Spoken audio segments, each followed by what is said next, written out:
Yeah, so yeah, it is Sandor Clegane. We were right, you see? We're just that good. Oh, by the way, I'm assuming you, dear listener, have read this chapter here, Arya 4, to the end, huh? My no spoiler policy provides that I look back in this series and not ahead. So that means I might draw links to previous books, in the saga of Ice and Fire and this very novel, A Storm of Swords, but no further than the end of whatever chapter I happen to be reviewing, if you can call this a review. So in other words, if you're a first-time reader and you're up for a commentary of the chapter you've just finished reading, then you are 100% the kind of listener this sort of podcast type thing is designed for. On the other hand, if you haven't read this chapter until its final word, A Storm of Swords, Arya 6, then what are you doing here? Go read it and enjoy it. All right, okay. So with that housekeeping out of the way, a bit unusual for me, but there you go. Let's sink our teeth into the chapter, because this is a great chapter where two great themes are intertwined. On the one hand, you have the gritty, materialistic, bottom line, the coin, the cash. Arya herself being worth a bit of coin, as a ransomable. Does that word exist? A ransomable hostage. So that's why the Brotherhood without banners is holding her captive to basically sell her back to her mother. That's definitely one theme in this saga. None of your, chivalrous principles. Just give us the fucking money. That's me doing a really bad Bob Geldof impression type thing. But then on the other hand, there's the mysticism, the spirituality, the magic, here attributed to Roholor, the god of light, who grants the Red Priest incredible unnatural powers, one might say. But is it really Roholor, or Rulor, as Arya calls him? And yet, even with those superpowers, the Brotherhood's leadership still has to get their hands dirty to reach, their budget target and kidnap highborn children for a ransom. So yeah, there's that. Anyway, whoosh! Someone removes the hood from Arya's head. Oh, and look, because she couldn't see a thing right before the beginning of this chapter. I wonder if that sort of foreshadows a future Arya chapter.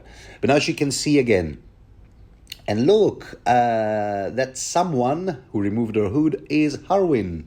And Arya realizes that she finds herself in a very picturesque location, somewhere indoorsy, but not really, because the floor is like earth, soil, and the walls are a bit stone and a bit soil, with roots of a tree tangled here and there, all over the place. White roots, so weirwood tree, right?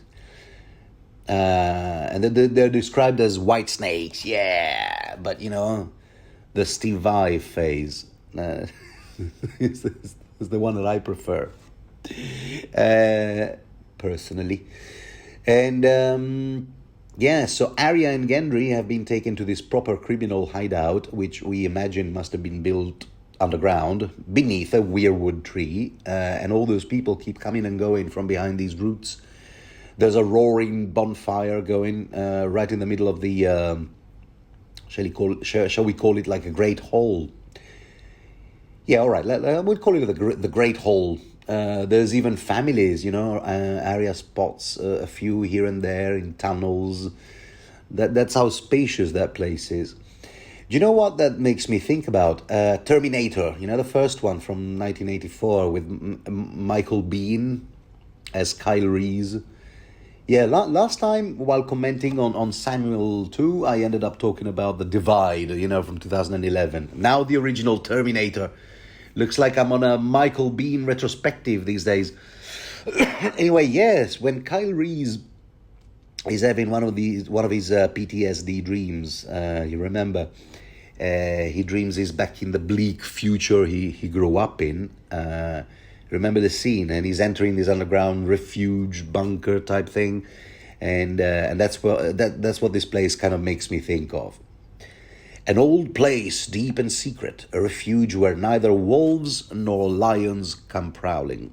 And at the mention of wolves, for some reason, Arya is reminded of the time she skin changed or warged with Nymeria back in Arya 1, which allowed her to bite off the arm of one of her pursuers from the Bloody Mummers, the Dothraki Iggo, which, as warging goes, it was rather handy, no pun intended.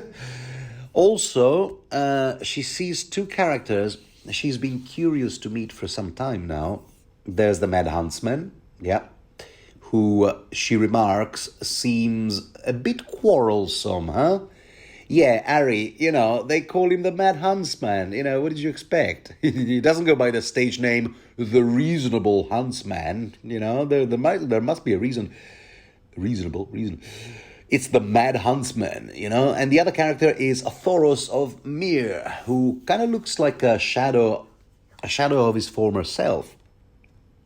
He's lost a huge amount of weight, and he's no longer the Red Priest, more like the Pink Priest. Because that's what too many washes will do to your colored robes. And she barely recognizes him because she remembers him from the day when he took part in the Tourney of the Hand, I think, with his signature flaming sword. And we find out that the Huntsman's captive, George R. R. Martin, is still not giving us the name, and he's now in the hands of the guy who is now in the hands of the Brotherhood Without Banners for due process, and they kept referring to him as a Lannister, even though, he's sort of like ties with the Lannister are very loose. Formally on the payroll of the Lannisters. Yeah, well, okay, granted. But yeah, Lord Beric Dondarrion wants to give him a fair trial in the name of the Lord of Light. That's because that's how he rolls now. It wasn't easy to buy the prisoner from the Huntsman because quarrelsome. I told you. It took a lot of convincing, no small amount of charm, a song from Tom Seven Strings. He just keeps doing that. He just won't shut the hell up. Some freshly cooked fatty mutton from Tansy. Tansy, the gal who runs the establishment known as The Peach back in Stony Sept. Not to mention Angai's arrow pointed at the huntsman's head. That will usually tip the scale in your favor. So, will you hand us the captive, yes or no? Well, if you put it like that. And now there he is, the captive, in the underground refuge, noose around his neck, wrists still tied with that hempen rope, and a sack over his head. And it's Thoros who does the big reveal, pulling off the hood, whoosh, and yep, it is Sandor Clegane, a.k.a. the Hound. And he does recognize Thoros, also remembering him from tourneys, melees, and whatnot. In fact, they dueled several times, I think. And here we begin witnessing the battles of wits and snarky comebacks, between Sandor and Thoros. And I must say, okay, confession time. I actually came back to the book series via the TV series. Yes. Yep, that's right. I'm one of those. I'm one of them. And it's weird because I think I'll never know how close I actually got to get into the Song of Ice and Fire when this book, A Storm of Swords, was published. Because it was at the time when I knew that Peter Jackson was going to direct the movie adaptation of The Lord of the Rings. And there you go. I have just given away how old I am. So I remember rereading the books, The Lord of the Rings, in preparation for the movie. When, right before the Fellowship of the Rings or the Ring came out. I'd finished reading The Lord of the Rings, starting with The Hobbit, duly, as one does, and I just finished reading The Lord of the Rings around 2001, and I remember this feeling of starvation for more fantasy. I thought, oh no, I gotta get more, and I didn't go out and get like the Silmarillion or something, which is, oh sorry, more confessions, I haven't read it yet, as of today. So I remember waltzing into this shop, the Forbidden Planet, Covent Garden, London, and I remember browsing through the shelves. I eventually grabbed the complete Conan stories by Robert E. Howard, but just because at least that was a character I already knew, from the movies, Crom, Arnie again, Terminator references, and now Conan, before I stumbled across Robert E. Howard, the Chronicles of Conan, all collected in 2 volumes.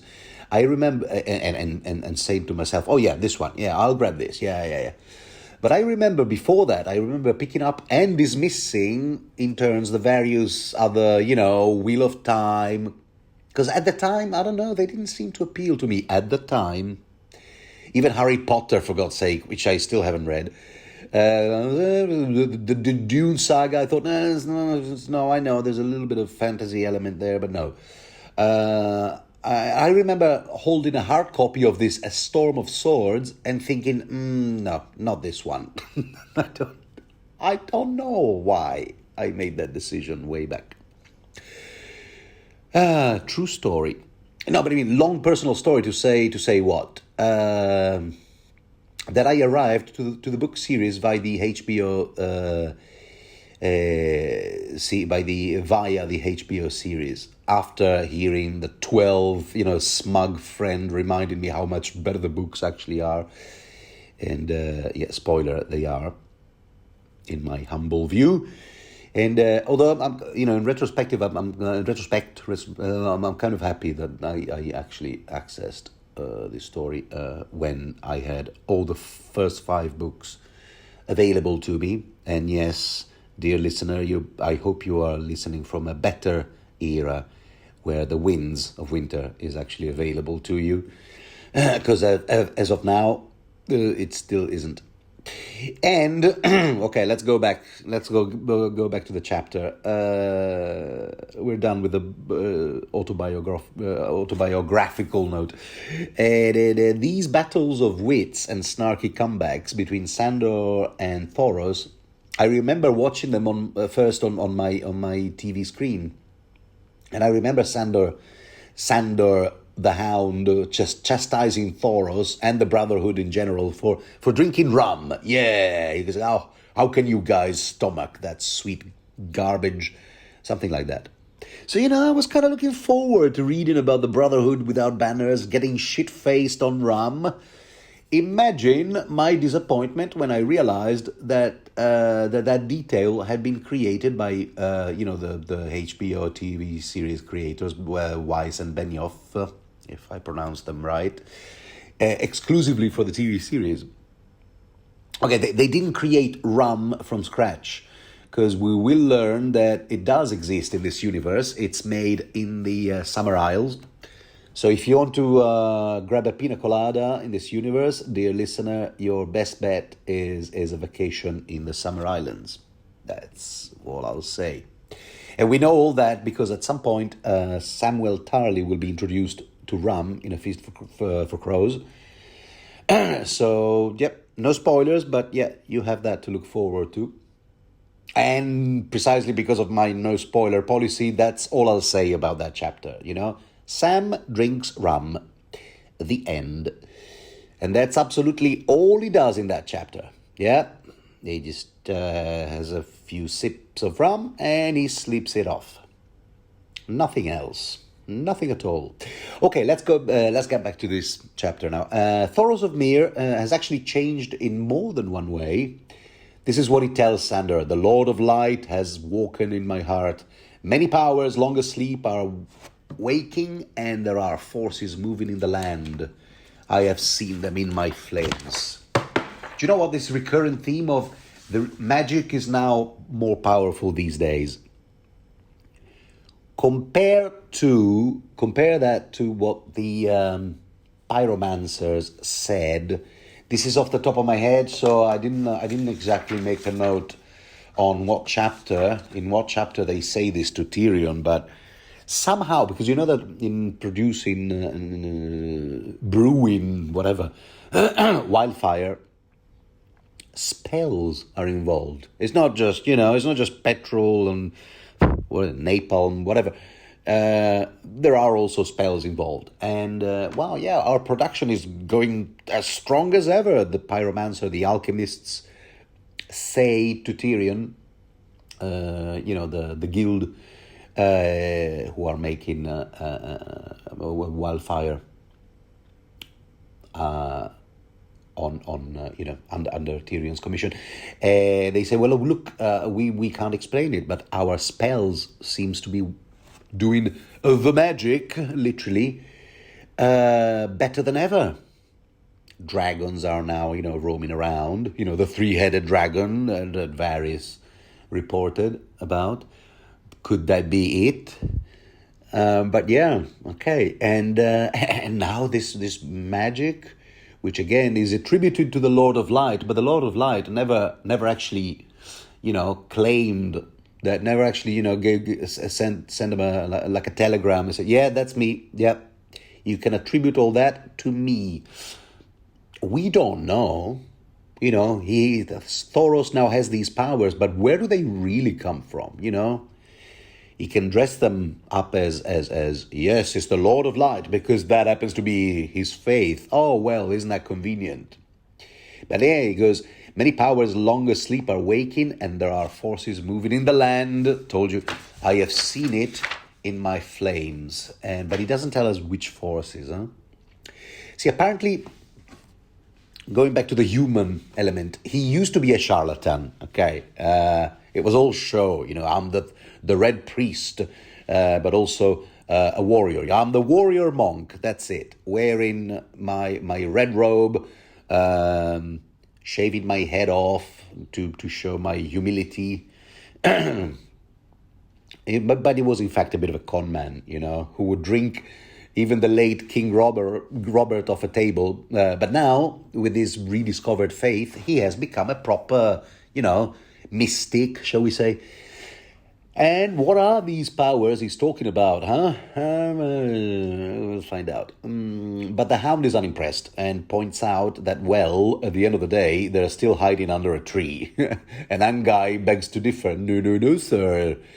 I will have you know that we, sir, my good sir, have dished out our fair amount of beatings. Ask the bloody mummers, or your brother Gregor the Mountain, or indeed the Bolton army. Yeah, we've bloodied them all. And it's at this point that a mysterious man who has been sitting amongst the weirdwood roots, right in the middle of where the white snakes are thickest,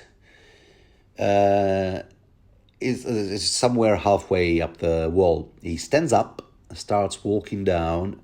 A character sitting in the middle, or indeed surrounded, if not almost penetrated by tangled roots of a weirwood tree. I wonder if that also is sort of like foreshadowing some other character in the future. But he stands up and walks slowly down these stairs, and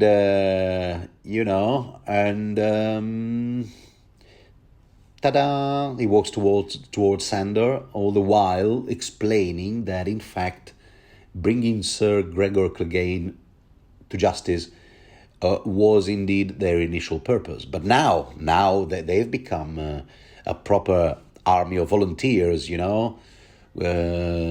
constituted of poets, singers, tinkers, soldiers, and so on.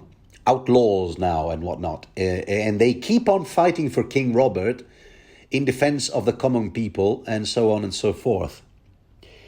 And that's, again, how convenient, isn't it? Don't want to be too cynical with regards to the Brotherhood without banners, because the commoners do benefit from, some of the commoners do benefit from some of their work. But yeah, how convenient to fight for a king who's dead and can never go, wait a minute, I never condoned these acts. No. See, the current king, Robert's son, ostensibly, is the one who, declared them outlaws. So, but no, they fight for the former king. And when this mysterious man who's just, basically reciting their mission statement, steps into the light, Arya can see that, yes, it is indeed Sir Beric Dondarrion, except he's also changed. And not just a little bit. Here, let me read you the full description. Oh, thank the Lord of Light for bookmarks. A scarecrow of a man, he wore a ragged black cloak speckled with stars and an iron breastplate dinted by 100 battles. A thicket of red gold hair hid most of his face, save for a bald spot above his left ear, where... Really? Do you enjoy this passage? Apparently my cat enjoys this passage. I find it a bit gruesome, but yeah, okay, well, to each his own. Why? Because above his left ear, his head had been smashed in. I mean, it must be a little bit deformed then. It's like there's a... What do you call it? Like, not a gap, but yeah... It's a bump.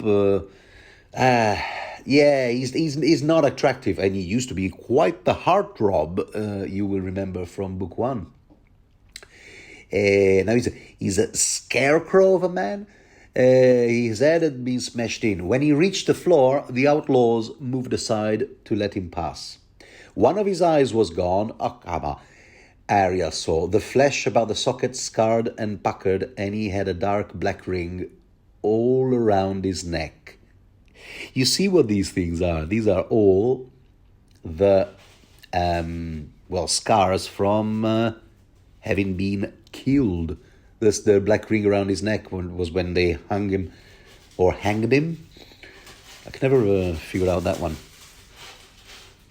Anyway, all Sandor has to say, and he's never one to shy away from pointing the obvious, is that Robert lies underground, as indeed we have all established, which is kind of fitting that his followers should also have an underground refuge.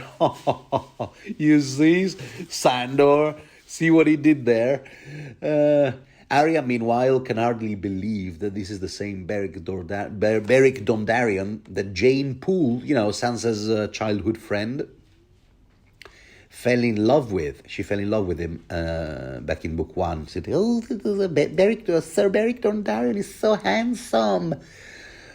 She kept saying. And I wonder if we'll meet Jane Poole again now that we are reading an Arya chapter. Who knows? But anyway, so there you go. Dondarrion keeps reiterating that it's all for the realm that they're fighting, regardless of who happens to be sitting on the throne. We don't care, it's the realm, Yeah. Robert told us to defend the realm and bring all the baddies to justice for breaking the king's peace. And that's exactly, and by golly, that's precisely what we're doing. Oh, and by the way, we're all knights. Dondarrion goes on to explain. They're all knights, apparently, because it takes one to make one. So with Dondarrion being one, yeah, he's been making knights all around. You're a knight, you're a knight, you're a knight, you're a knight. There you go. Okay, happy now? Which must be good for boosting the team's morale, now that we're all knights of the round table.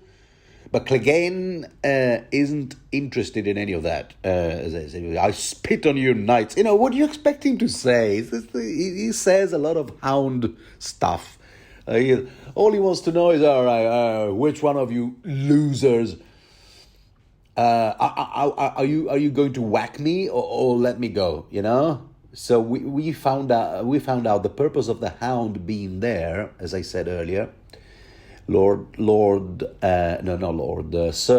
Beric Dondarrion wants to give him a fair trial in the name of the Lord of Light, before condemning him to death anyway, which sort of defies the notion of fair trial, doesn't it? But you know how justice is served around here in this universe in general, right? Yeah. A trial for what, I hear you ask? Basically, all atrocities, or as many atrocities as they can recall, is committed by every single Lannister soldier on the Lannister payroll since the war started. In fact, even way back, starting with like 15, well, not by now 17 years prior to this chapter, when starting with Prince Aegon and Princess Rhaenys during the Robert Rebellion, with brutally butchered by Gregor Clegane, aka the Mountain. Which, when you think about it, surely King Robert didn't exactly condemn that murder. That he certainly benefited from, eliminating all possible Targaryen not heirs to the throne, or Targaryens who in the future might, put forth their claim to the throne. Not to mention when King Robert himself contemplated the murder of Viserys and Daenerys when the latter was, 13? So, I don't want to know about you, dear listener, but this whole thing does smack a little bit of hypocrisy. I mean, I get it. In the end of the day, forget about the principles. Let's see how deeds and not words, resonates on the general populace. If a show trial of Sandor Clegane can restore a bit of the morale in these among the peasant population who has no one to look after them, yeah, all right, I suppose. But as justice goes, this type of trial, leaves much to be desired. Anyway, so, the crowd starts listing all the victims of Lannister atrocities, rich or poor, highborn, lowborn, legitimate and illegitimate offsprings, because they number in the zillions. They just quote them from memory, and Tom immediately improvises a song on it. I told you. A Storm of Swords, the musical, this would all these type of lists would make it into a musical number.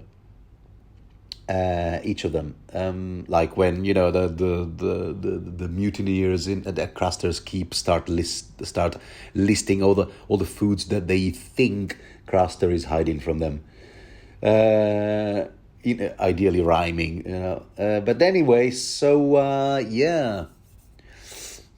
these are all these victims are all were all personally known by one member of the crowd or another, and none of them I should point out was personally dispatched by Sandor Clegane himself, who is beginning to place the pieces together. Oh, I get it. All right, the old scapegoat ploy, huh?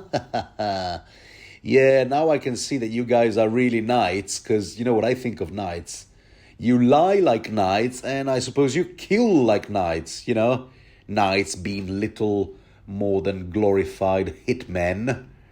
I should know. He does have a point. He does have a point. Also, no one seems to be able to answer his question. You guys fight for the realm, huh? But what is this realm? Okay, well, we're back to the old definition of patriotism. This is a bit too modern a take, isn't it? What is this realm you keep yakking about? Just rocks, rivers, and trees? Yeah, this is our, it's a very modernistic view of is it of patriotism. Who do you swear allegiance to? You know, the flag at the end of the day is just a piece of cloth. Governments, but the governments come and go, and sometimes the party that you didn't vote for is in power. So yeah, is that a loyalty to those guys that you openly admit they're corrupt, or perhaps is the people? But there's a lot of people you don't like in your own country, in your own homeland, and also at the end of the day, what is left? As Sandor Clegane points out, rocks, rivers, and trees. And I don't think they need your help and your the defense. You don't need to defend those. They'll still be there after humanity goes extinct. Sandor doesn't quite articulate it like that, but that's his point. And of course, ultimately, the Brotherhood fight for the commoners. I said it before, and some of them do get a bit of relief from what the Brotherhood does. But the realm as such, because not the realm as such as in these 7 kingdoms, which aren't even 7, when you really look closely. Officially, it's Team Joffrey that's in charge of the realm, and Team Joff has declared the Brotherhood outlaws. The roles, you see, the roles of Gregor Clegane and Beric Dondarrion are now swapped around, so there's that. They fight for the realm under their own initiative, because there's a royal decree that says they're not, yeah, we are too. No, you're not. We are. Well, you're not, and so on and so forth. So yeah, we could. But that's as I said. Let's not argue about the fine points of the legality of under which the Brotherhood without banners operates within. Because at the end of the day, okay, let's see who benefits from them. And anyway, no, okay, right. So he goes, look, Sandor goes, okay, well, you just listed a whole bunch of names that mean nothing to me. It's just noise. But he does seem to care, because he goes, who were those people? He doesn't say, well, I don't care. Whoever they are, I don't give a damn. I might have not killed them. I don't know. But he doesn't say that. He asks, who were those people? And they go, well, these were all killed by people who were paid to do so by Lannister gold. Same as you.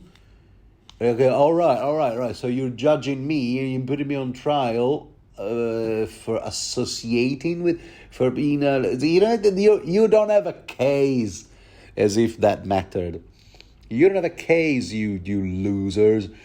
So, bottom line is, Sandor has a point, and someone must have felt, someone in the crowd must have felt, yeah, we're basically judging this guy for being back at King's Landing, repelling an attack from Stannis, who incidentally is also officially motivated and indeed pushed to action by the very same Lord of Light that we happen to worship. I mean, odd. Could that be it? Yeah, okay, let's try him for that. Yeah.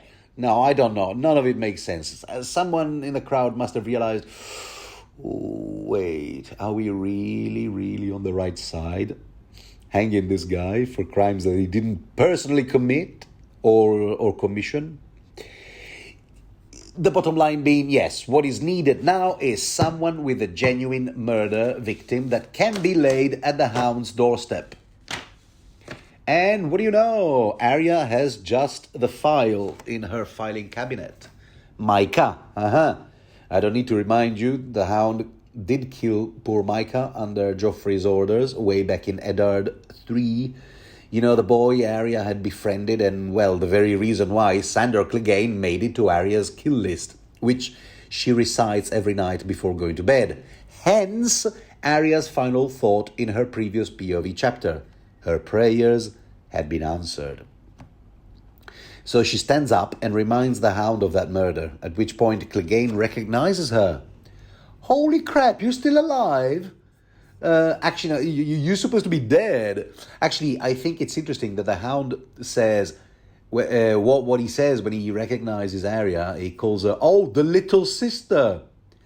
Because of course he does. He doesn't say Ned Stark's daughter or that whiny girl from Winterfell, that annoying little girl. No. Arya's relevance is only in relation to Sansa as far as the Hound is concerned. To me, that looks like Sandor has been thinking about Sansa. Possibly the only person back in King's Landing he has been thinking about. And it's Harwin here who speaks up because, ha ha, Hound, yeah? She got you there. What do you have to say about that, huh? Even though, really, Harwin should have mentioned Micah himself, since he was there to witness, nay, in fact, not only was he there, but Arya resented him for ages for not lifting a finger to prevent that murder. It's all there in a Game of Thrones Arya 2. Again, this Harwin, I don't know. Of course, he made it to the list of quote unquote positive characters, but he is a little bit, come on, hypocritical, Remember that he snatches Arya, kidnaps Arya. That he saw being born and she grew up under his care. Because Harwin was, among many other people in Winterfell, tasked to, look after Arya. And one of the many aspects of her, rearing, growing up in Winterfell. And now he kidnapped her along with these companions, these brothers of the Brotherhood Without Banners, to ransom her, to sell her back to her mother for money, simple as that, for the bottom line. And he turns, he says, oh yeah, well, I used to be loyal to your father, dear Arya, and good old Ned, yeah, of course, yeah, I love the guy, smashing bloke. But now, if you'll excuse me, I don't take his orders. I'd rather take his orders from his dead friend Robert, and so therefore I turned my back on the Starks and Winterfell long ago. But hey, we still need the money. Yeah, what with winter coming and all. And he even quotes the Stark motto back at Arya. No. All of those, what do you call them? Mental, intellectual somersaults that Harwin does to justify what he does. I don't know. Don't sit right with me. So yeah, because if Harwin and not Arya right now, here in the Hollow Hill. Oh, by the way, I forgot to tell you the underground refuge is called the Hollow Hill. I imagine the hill is on top of the refuge, actually, because once you're inside in the hollow, you're in the hollow part. Does that make sense? Okay, so if Harwin right now in the Hollow Hill and not Arya had spoken up about Micah, maybe that would have allowed Arya to keep a low profile and maybe not be recognized by Clegane, which I don't want to tell you too much, but will have repercussions in future chapters. But hey, now the toothpaste is out of the tube, so you can't put it back. That metaphor continues. So Sandor just goes, meh, yeah, okay, so I did. Yeah, all right. So I remember. In fact, I nearly slashed Micah in halves. Oh, charming. But yeah, what are you going to do? I was obeying orders. Prince Joff had said Micah had tried to kill him. Who was I to... Lesa Majestatis, or whatever the word is, tried to kill a member of the royal family. That was the ultimate crime. So who was I to question royal orders? I heard it from royal lips. From Jeff's lovely pouty lips, by the way. Yeah, his pouty lips equals evil in George R. R. Martin's world. Same as, Ramsay Bolton. Ramsay is now big pouty fleshy lips, evil. So yeah, and those fleshy lips told me, Micah, get Micah. I want his head on a spike. Oh, lovely Joff. And by the way, yeah, okay. So even if the current king of Westeros, of the Seven Kingdoms, had been lying, no. Well, Sansa, your sister, little Arya, confirmed it. It's true. Yes, Sansa is a bloody liar. And she's stupid. This is Arya talking, in case you had trouble detecting her style. Their predictable replies. Sansa's a bloody liar. And that's not at all how things went down. And you should have asked me. In fact, you didn't need to ask me because I kept protesting, but no one heard me. No one, they just covered their ears and they went, nah, nah, nah, nah, nah. So yeah. And as a result, poor Micah, yeah, that was a tragedy. Anyway, after a brief consultation, Thoros and Beric decide to grant the Hound a trial by combat. Yeah, that's how things happen around here. Since the veracity of the accusation can't be proven. Oh yeah, because all the other accusations could. What's that about? I mean, all those other murders the Hound very clearly didn't take part in. Yeah, what's that about? But anyways, Beric, who will fight Sandor, despite Arya's protestations, even though she does have a glimmer of hope, because by now she has heard all the tales that Dondarrion can't be killed, has been repeatedly killed, but he's still there. So, I mean, just look at him. His head bashed in, stabbed in the eye,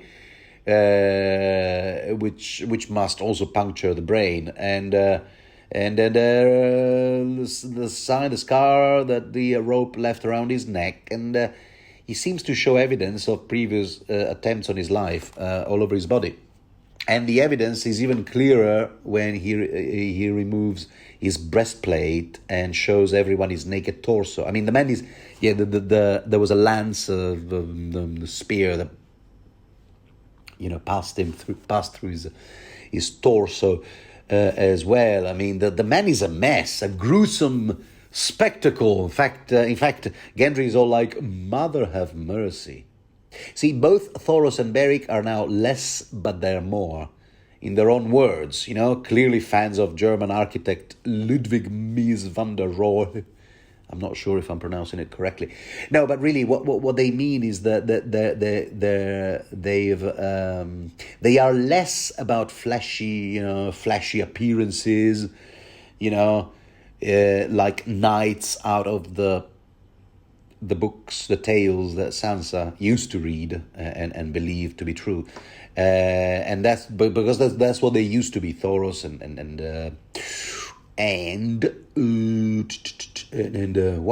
Beric, but now they're more about substance. Who cares if they look shaggy and ragged and then they're wearing tattered, battered clothes that no longer retain the original color. We're all about the substance, you know what I mean? Yeah, people here, the common people don't eat tales of chivalry and knights. They need bread and meat and whatnot, and that's what we provide for them. You see, we steal from the rich and give to the poor. Not really. So they're more about the substance, and and incidentally they've also lost a few pounds, which helps.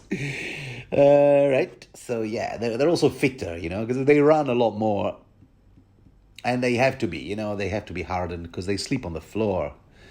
Now, before the duel can even begin, just as a precaution, Angai, Dennett, and Kyle, these three are all skilled bowmen. They notch their arrows and point them right at Sandor, at which point Thoros finally hands him his sword. Yeah, I'm going to take a few precautions with... but not before saying grace. That's right, Thoros would like the entire congregation to say a little prayer to Roholor, because that's how he rollers.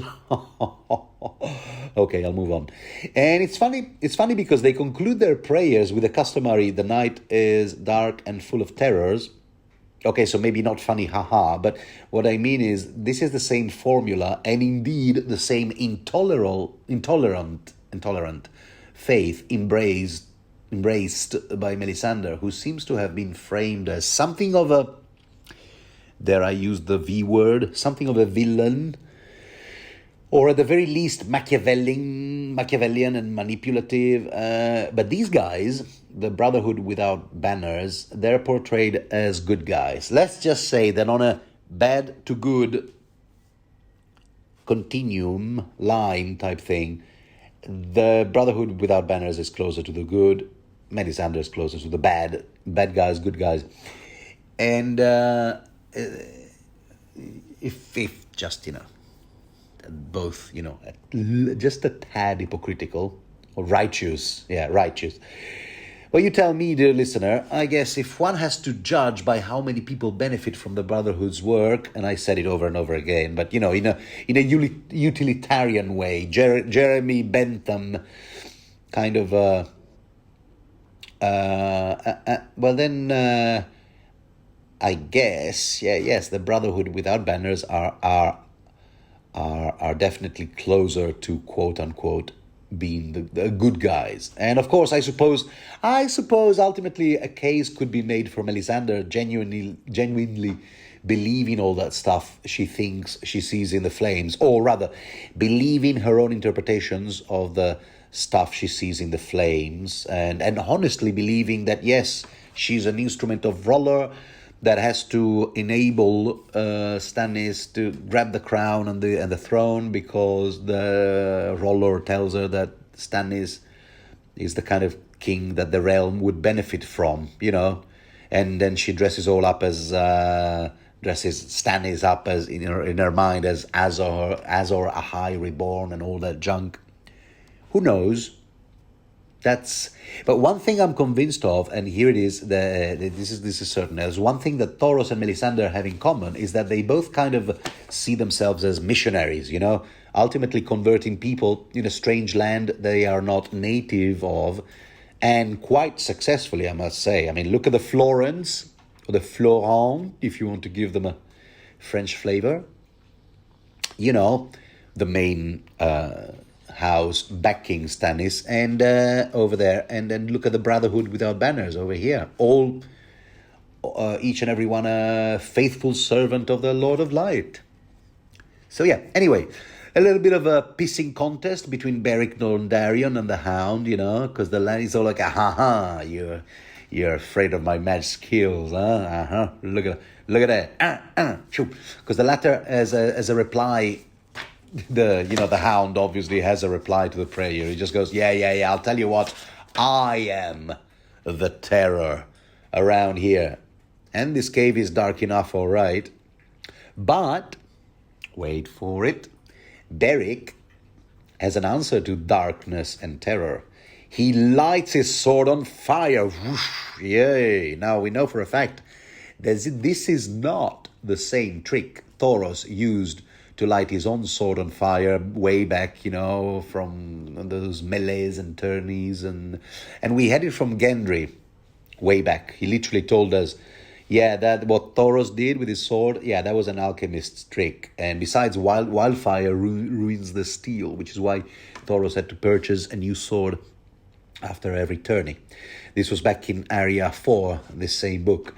And that was the very same flaming sword that was kind of like, Thoros' signature, even though it was a different sword every time. Because, if you remember, the very first time we hear Thoros mentioned in Book 1 is in the part that he played in the Greyjoy Rebellion, the first combatant to get through the breach in the wall at Pike, him with his flaming sword, the red priest, and yada, yada, yada. But here, it's Gendry himself, and he should know, who informs us that this is different. See, what I mean about actual magic, Yeah, this could be. Plus, Beric lit his sword on fire using his own blood. If he still has, yeah, no, he does. It is described as, he slashes his own, the palm of his own hand. I forgot to tell you that, and actual blood comes out. So, but did he die all this time? Did he die? He's not. He's not one of the others. He's not. One of the whites, is he? Beric. But he's come back to life several times. Yeah, but he's not clumsy and like Samuel describes the whites, definitely. And he has real blood pumping in his veins. Nonetheless, as I said, yeah, he has lost parts of himself, his energy, not to mention his body fat. But yeah, with blood. But so does that mean that now his blood is magical? He does parlor magic tricks. He just slashed his palm of his hand with whoosh, flames. Huh, how about that? And of course, we shouldn't forget that even though Clegane is charging, all right, less talking and more fighting, well, nevertheless, he's terrified of fire, for obvious reasons. Arya, in the meantime, is kind of looking at Dondarrion as like he's sort of like her very own, her new Jack and Agar, carrying out those killings on her behalf, or so she hopes, because Sandor featured prominently in her kill list, and she referred to her kill list in no uncertain terms as her own prayers. So. Okay, does that mean I was ultimately and indirectly praying to Roholor? Oh, the theological implications of this are unfathomable. Meanwhile, the duel rages, and there's a great description. Martin, I probably wouldn't do a great job, I think, describing all the action. But George R. R. Martin does a great description in another trial by combat, mirroring a previous trial by combat. This one, that one in book 1, fought on Tyrion's behalf. Again, yes, something that another trial by combat where the outcome isn't squarely what the reader and the crowd expect. So yeah, and it's in fact at first it's a balanced duel between two equally skilled swordsmen. Although we shouldn't forget that the Hound is pissed, is shit-faced, is drunk, or at the very least hungover, because he was caught drunk. Remember, sleeping it off under a tree. So, and at first it looks like Sir Beric has the upper hand, and in fact he smashes Clegane's shield, which catches fire. And you know what that means for the Hound, yeah? And it gets worse, because here, let me read you this quote. One piece of the shield clung stubbornly to his forearm. Oh my God, no. His efforts to free himself only fanned the flames. Those evil flames. Sandor, what are we going to do, man? Because that's, his sleeve caught, and now his whole left arm was ablaze. Yeah, which is Sandor's Clegane's worst nightmare. That's his idea of hell, really. And everyone is cheering again. Yeah, Dondarrion is just about to finish off the Hound, just like all his supporters are urging him to do. But it's actually Clegane who unexpectedly charges, and that caught us all by surprise, didn't it? Yeah, it's over for Sir Dondarrion. People don't tend to recover from a cold steel plow right between neck and shoulder. Yep. Also, Beric's sword shattered. What are they made of? Seriously. Anyway, let's not forget that Clegane's arm, in the meantime, is still on fire. So, which he doesn't like one bit. And so he rolls around, in a mad frenzy.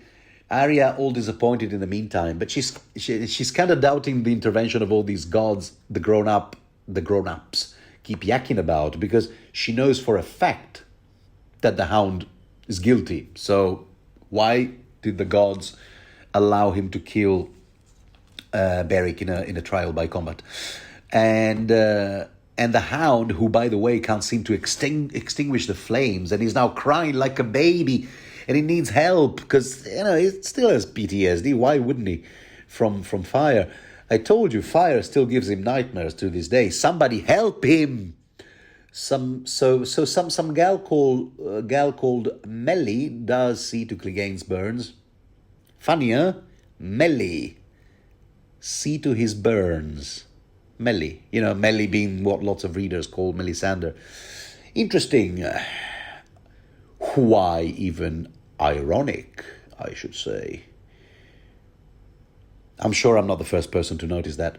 So Sir Beric Dondarrion is quietly taken to one of the tunnels, the dark tunnels, while the huntsman is still adamant Clegane should be returned to Stony Sept and put into one of those crow cages. It's like, I say, let's put him back in the crow cages. The huntsman is really obsessed with those crow cages of his. I say, let's bring him. I say, let's skin him and burn him alive. This is Mo from The Simpsons. but no. Dear huntsman. Oh dear. You do say the darnest things. Harwin informs him. Because he goes, no.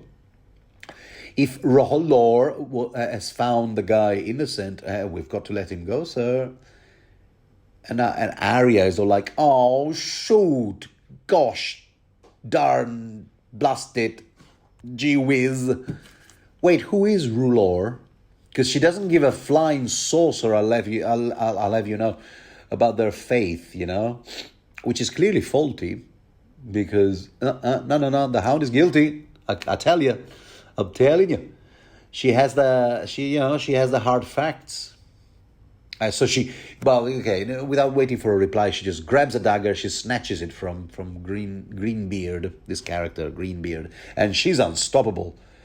She charges against the Hound. They all try to catch her, but she's fast as a rat or some animal. That's the sort of thing her sword master, Syrio Forel, would have told her, isn't it? And in fact, she has just enough time to get close to Sandor and almost feels sorry for him, because let's face it, he's not doing well, is he? His arm is now nearly as messed up as that messed up face, half of his face. He's looking more and more like Harvey Dent, two faces. And but she goes, oh, look at his arm. But no, he's the Hound. He must die. And all the while, Sandor even seems to welcome being stabbed by Arya, because why not? You might as well. I mean, it's been that sort of a day right from the start, so we might as well end it that way. It'll be cleaner than fire. Go on, stab me, little girl. But Lemoncloak stops her, finally, someone does. Careful, Lem, careful. Remember what happened last time you tried that trick on Arya? Just look at your nose, which is still healing all crooked and stuff. So, yeah. And, but he manages to yank the dagger out of Arya's hand. And she shouting all the while, you must confess to your murder and then die. And then you can go to hell. Oh, I love that.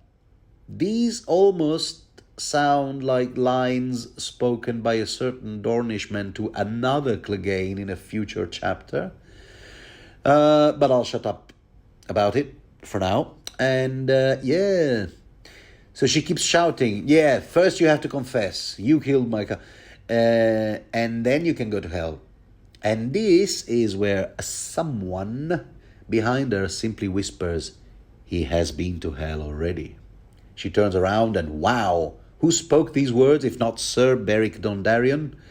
Looking right as rain, as good as new. Well, okay, no, not really. But alive, yay! What's going on? The theme of resurrection, the dead man in the dark cave who comes back to life. Does that remind you of something? Yeah? George R. Martin clearly attended Sunday school as a kid. Told you, mystical powers, magic. Or is R'hllor real. We will explore those existential questions in the next Arya POV chapter, because this one here ends with that mystery hanging in the air. Thank you for following me this far, and if you like this kind of content, you can do, you know what to do. Bye.